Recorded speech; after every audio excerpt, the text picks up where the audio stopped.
Sekarang kata-kata penutup dari Rocky Gerung. Kalau penutup masih bisa dibantah nggak? Ya, Kalau boleh nggak apa-apa. Oke, saya cari cara yang bijak. Pidato Ibu Mega kemarin itu dramatis. Nilainya A. Pidato Adian hari ini nilainya A+.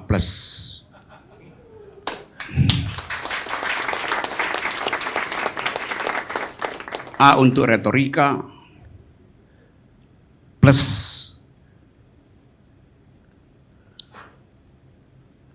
untuk sugesti. Dia kasih sugesti supaya 2024 itu harus diterima sebagai siklus normal dalam politik. Itu adalah Bang, maaf bang, tafsir lagi bang. Kenapa abang tidak tanya langsung sama aku? Kita cuma berjarak 2 orang, kenapa harus ditafsirkan? Tanya saja sama aku, apakah aku mengatakan itu untuk seperti yang abang katakan? Saya ganti cara saya bicara. Sekarang saya mau analisis gesturnya Adian. Nggak boleh. Tunggu. Begini loh bang, ada banyak kesempatan kita untuk tanya saja langsung, maksud gesturmu apa? Oke, maksud pernyataanmu apa? Tapi kita tidak mau mencari kebenaran. Kita suka berretorika dalam tafsir demi tafsir. Lalu kemudian rakyat mendengar di sana dan menjadi panas. Sementara kita keluar dari sini bersalaman. Tidak sehat dong. Tidak sehat. Tanya, maksud gesturmu apa Adian? Pernyataanmu apakah 2024 itu mau kau jadikan sebagai sebuah siklus yang harus diterima? Tidak. Saya ingin menyampaikan itu kesepakatan kita 2024. Bukan keinginan Adian. Lalu kemudian kenapa kita sederhanakan seolah-olah itu Adian inginkan? Saya izin ke toilet ya. Boleh nggak saya izin bagaimana? ke toilet 1 menit loh. Boleh. Dia lebih lancar bicara. Ya, Boleh enggak. Oke, kalau begitu saya lanjutkan itu. Kenapa tidak diizinkan? Soalnya sudah kebetulannya tidak demokratis. Saya mau ke toilet. nggak demokratis. Nggak demokratis. Oh ya.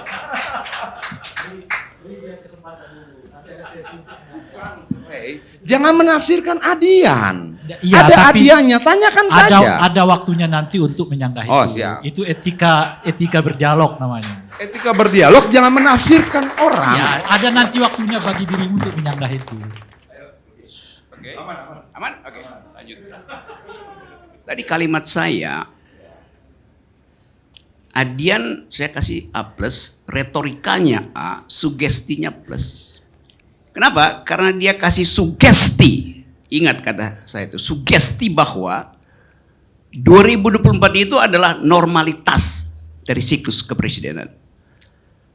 Gimana saya kasih tafsir? Emang itu sugestinya begitu kan?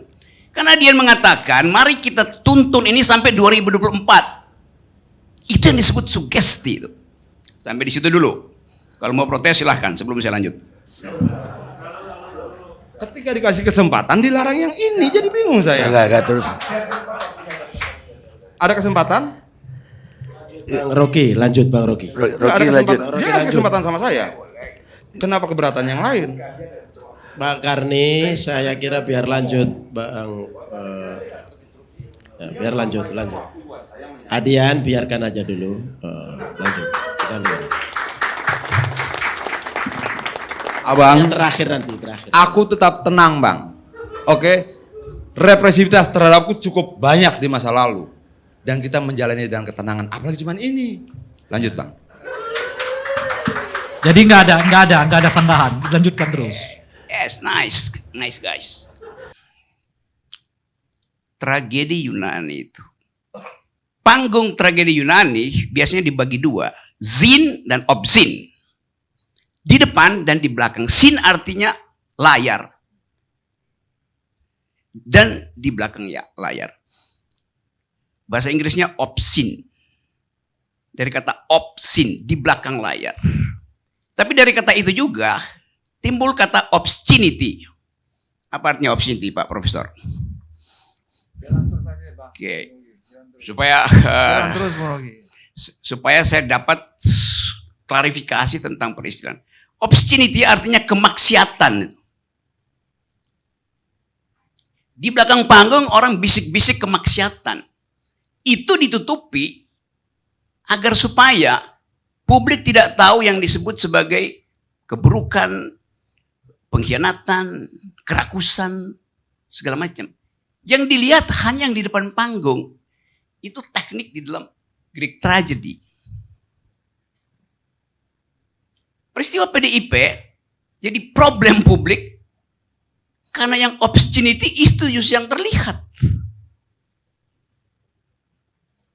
Dan itu yang diulas orang itu, bukan soal karakter.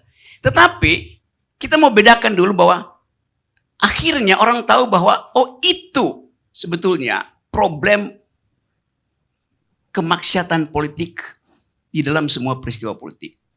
PDIP diseret dalam tafsir itu oleh pengamat, bahkan pengamat asing yang hanya mendengar berita itu. Jadi keadaan ini membuat orang memperoleh pintu masuk untuk membaca masa depan politik Indonesia. Orang dapat grammar baru, kemurkaan. Orang dapat grammar baru, feodalisme. Orang dapat grammar baru, di atas raja ada ratu. Itu semua yang kita sebut obscenity kalau kita belajar tentang dramaturgi Yunan. Dan itu yang memang ada dalam semua panggung politik di dunia. Yang selalu berakhir secara tragedi. Karena ada pengkhianatan itu.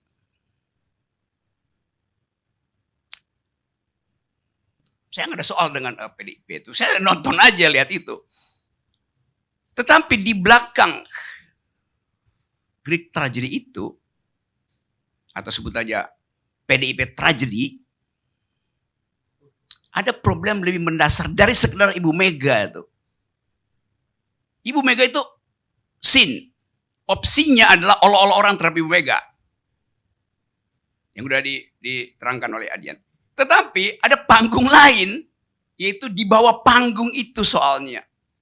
Yaitu berebut tiket untuk pergi pada pertandingan politik 2024. Berebut tiket. Kenapa harus berebut tiket? Karena dipasang barrier to entry untuk nonton drama yang kita sebut presidential threshold. Kedunguannya di situ. Kalau nggak ada presidential threshold, nggak akan ada tragedi itu, nggak ada permainan pengkhianatan, obscene yang disindir oleh Ibu Mega dengan cara yang sangat bijaksana dan tajam itu. Ngerampoklah punya orang. Bahwa ini koalisi-koalisi, apaan koalisi itu? Ini sistem presidensial.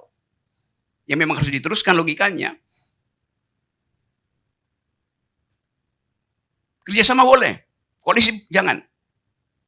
Suruh aja Google, koalisi dalam bahasa Indonesia artinya kerjasama. Sama aja. Tapi kita mau terangkan ini bukan untuk mengolok-olok tragedi yang udah, the damage has been done. Udah terjadi kerusakan itu, orang udah tonton keadaan tadi malam itu. Sekarang saya bilang tadi, ada scene di depan, ada opsin di belakang, ada di bawah panggung. Orang berebut remah-remah di bawah panggung. Sisa dari 20% itu yang diperbutkan oleh yang namanya koalisi. PDIP aman tiketnya. Yang lain ini berebut remah-remah di atas meja politik. Itu intinya. Di dalam tradisi raja-raja Yunani. Yang diundang di dalam perjamuan nobility yang mulia itu bukan cuma orang, tapi juga anjing. Anjing diundang untuk makan remah yang habis makan memang kita mesti buang. Bukan kita, mereka harus buang di bawah meja supaya anjing makan. Itu yang lagi dicari oleh koalisi itu. Makan remah-remah itu kayak anjing menunggu remah-remah itu. Saya mau terangkan itu supaya kita paham betul apa yang disebut demokrasi itu. Tragis negeri ini. Tragika itu. Karena itu saya tuntut terus supaya batalkan 0% supaya Ibu Mega lega. Supaya nggak ada koalisi yang kasak-kusuk nyari makan di bawah di remah-remah itu. Semua partai itu. Di dalam politik cuma ada dua. Anda pro 20% atau Anda pro nihil persen itu. Demokrasi artinya datang dari garis start yang sama itu. Tapi nanti bilang ya itu open legal. Ya segala macam bisa dibilang open legal policy. Nanti partai-partai fundamental ikut kalau 20%. Bukan itu. Kalau kita bilang demokrasi, garis lurus demokrasi adalah 0. 20% apa? 20% itu adalah nama peternakan oligarki itu. Jadi silakan. Kalau Anda nggak mau 0%, jadilah ternak oligarki.